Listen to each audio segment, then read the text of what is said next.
puts more pressure on you. So we need to encourage them to up their game in terms of the goal scoring. Right. Okay. Thank you. Coach, Maxwell Asari, Sporty FM. Albertama came to life, most especially in the second half, following the withdrawal of Prosper Ogun. Are you struggling to get the best out of the two of them when they do start each game? No, not at all. Not at all. I mean, they are different individuals with different qualities. So we try to complement their qualities to the advantage of the team. So it's just because, you see, he's playing wide. Abed is playing wide, but then the fact that he's playing wide doesn't mean he's a wide striker. If you look at him, anytime we have the ball, he draws in centrally to pair with Kotoko. But it depends on where the ball is and the nature of the transition. If the transition is too quick and it's already wide there to go and to have gone to defend, then sometimes it becomes difficult for him to get closer to Kotoko. But if the transition is closer to Kotoko, then it's easy for him to drift in there to support him. So they are individuals with different qualities, and I think they played well in different games with their individual qualities. But then, as you said, when Abed came central, he gave us something to put pressure on the opponent. And is that something that you would consider going forward, especially using more central?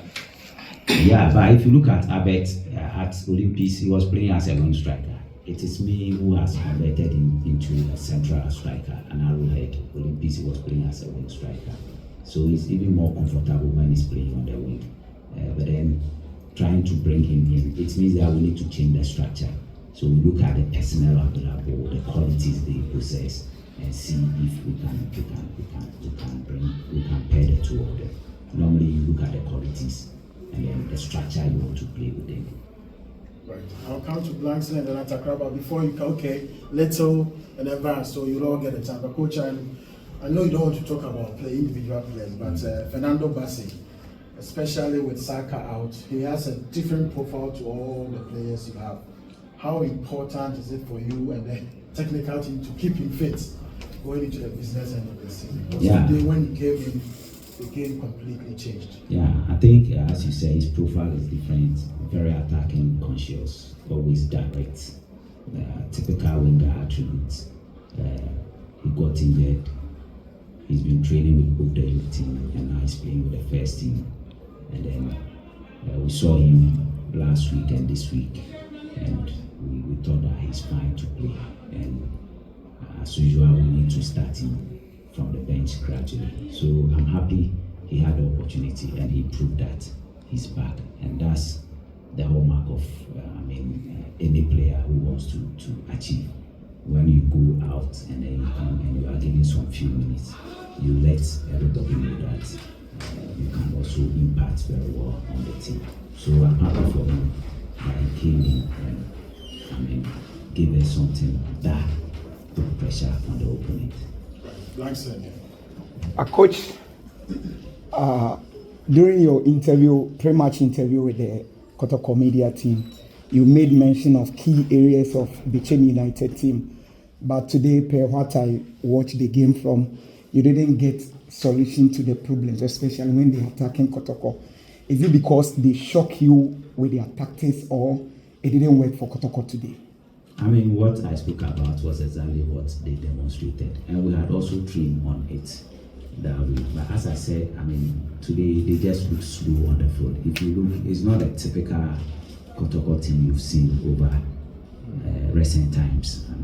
Their quickness, their alertness, everything was not as usual. So we knew they were going to play that way, and I spoke about it, and we had trained about it. It's just that we were slow in terms of our reactions to first balls, in terms of our reactions to second balls, in terms of keeping an eye on the opponent who is the third man running. We were slow to tracking them, and I think that gave them the opportunity to play and gain their confidence. Right. I will give you a chance again. Coach, I'm Raphael from Open. Coach, my attention is drawn to your goalkeeping department. Today, Frederick Asari gave us one of the best performances he's since he joined us. And we have Mohamed Kamara, who also, anytime he gets the opportunity, gives good performances.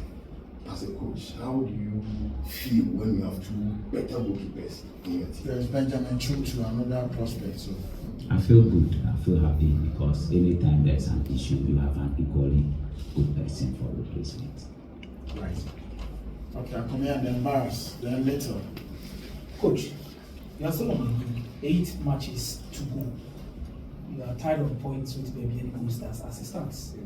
They have a game against Iswatman, which we know what is really going to happen with that point. Kotoko will be playing drinks on that same Yes, day. What's the context? But how are you handling the pressure? How are you speaking with your players? What is happening? 8 matches left. What should Kotoko supporters expect because they came in their numbers today? Yeah, I think we just have to encourage the players, encourage everybody within the team.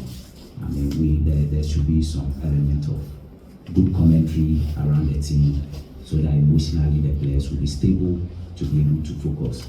I think over the period since we came, we've delivered.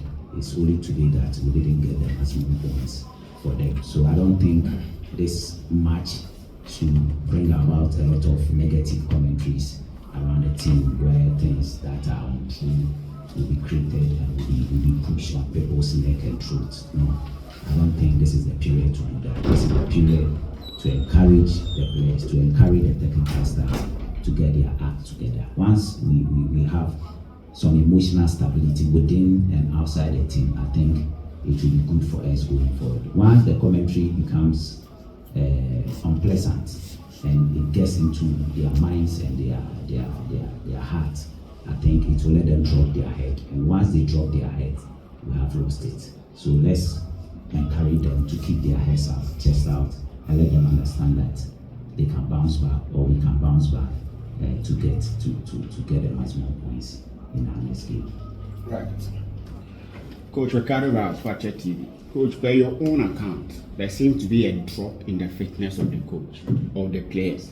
Are they lacking the expertise of a fitness coach? No, they are not.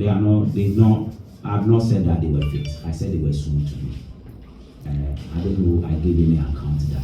I said they were soon. A player can be fit, but can be soon due to so many reasons. And today they were just soon.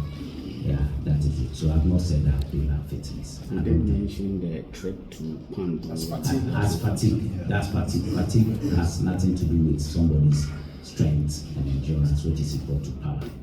Fatigue has something to do with tiredness in the limbs, lower limbs, upper limbs.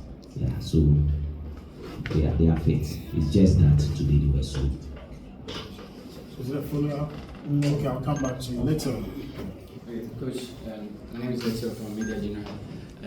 I just went down there speaking to some fans who were very, very disappointed. You hit the road again, 2 games on the road against Accra Lions and against Nations. Your last 3 away games have not been good for Kotoko. Is the team going to turn around this time around? It's been points one away from home. You need It's to still know not better that. as Kotoko wants. We just have to work and get the maximum points. Yeah, we just have to make sure that we stay focused, we stay confident that we can win, and that's it. We just have to. It's where we've got into. It's all about giving the team emotional support. Once the team gets to know that the supporters are behind them, then it becomes relatively easier to bounce back. But when they get to know that they are not behind them, then so many things will go through their minds, and then it will create problems for us. I understand the supporters down there very disappointed because since we came here, we've given them some good quality football with the results that they want. So going to Pango, getting a draw, and looking at the way we played there, they came very hopeful that we're going to beat Beche. So I understand their emotional narrative, but then I want to let them also understand that this is the time we need the most to get the team going. Right. Was there a hand behind Little? Okay, so Blankson had the follow-up, and then I'll come here and give us the last question. Coach, against Young Apostles at Obuasi, the supporters came in their numbers. Against Nations FC at Obuasi, they were there. Against Heart of Lions at Obuasi, they were there. We were calling for their support, and today they were here. Another disappointment. Is it because the team, they don't feel like when they are playing with a huge number of support, What is actually the problem? Anytime I Kotoko. don't think so. I don't think so. Yeah, I don't think so. Blankson, I don't think so. I mean, we played House of Folk and other teams here, sizable crowd. They played well, they won. It's just that today was a bad day at the office. That's all. Right. Michael, last Coach, we've seen the impact of your January signings, Adrian, Sifa, and most of these guys. But looking at Eduku and Isaac Mita, is it a matter of fitness or adaptation? Yeah, I think it's a matter of adaptation. It's not a matter of fitness. They train well, they play well. That's why we have the confidence to bring them into the game. I'm sure the dynamics here, some are quick adapters, others are slow adapters. So it's a matter of, I'm sure, time. Because when it comes to the quality, they give us the quality, and the quality is also given at the training grounds. They give us the quality at the training grounds. That's why we try to put them in the game. So it's all about adaptation, how we manage them, and then they'll be ready to. With time, I'm sure they'll fit in. Right, gentlemen, thank you for coming.